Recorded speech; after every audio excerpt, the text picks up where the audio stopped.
Hola. So one thing I have to do about once a month since I'm off grid and I've got solar and batteries for my primary power with generator for backup for the most part.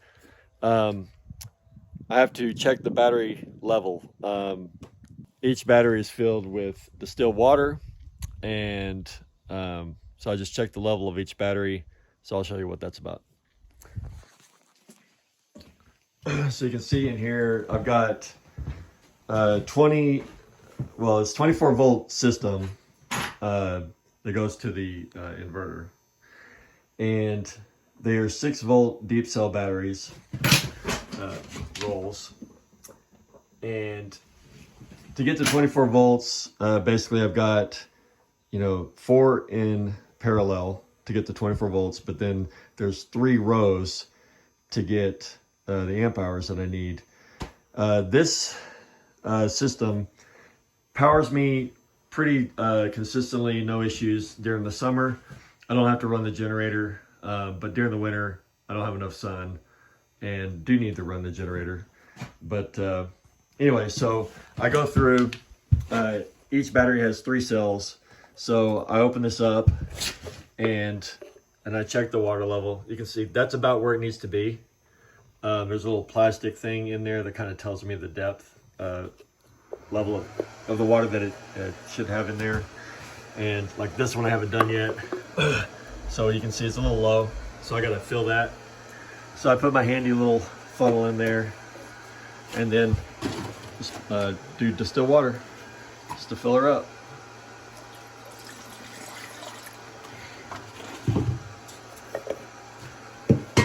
Now you see that's about where I need to be.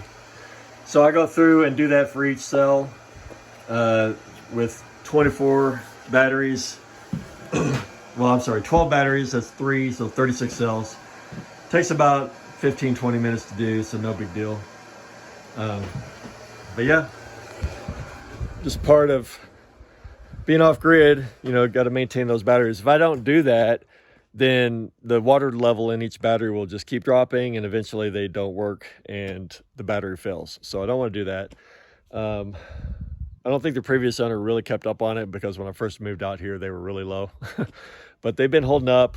It's really old. The whole system's pretty old, but I want this to last maybe another year or two before I upgrade it and upgrade the solar and upgrade the batteries. So I talked to a guy that helped me with my generator getting that, and he basically said just run them until they die. So that's what I'm doing, and they're still holding up pretty good. So anyway, this is part of the maintenance. So quick update on the generator trench. So I made some good progress yesterday and got the main trench from the propane tank filled all the way to the generator. So I'll show you that too. So everything's backfilled all the way. And surprisingly, I have a lot of extra dirt. So I'm going to keep it nearby because basically what's going to happen during the winter that all this fill is going to sink because it's going to settle.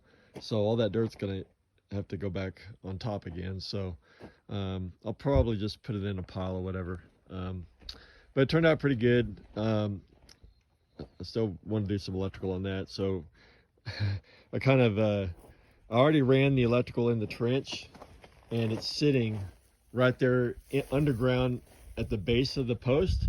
And the reason I kind of buried it is because I don't want the inspector being like, hey, what are you doing running electrical without a permit? So I'm going to do that after he's done. So the final inspection is going to be tomorrow, and hopefully that gets signed off and then I can just do whatever. So anyway, so today I'm going to work on finishing painting the trim on the solar shed and get done with that, and some other stuff, but there's always projects. So that's it. Thanks for watching.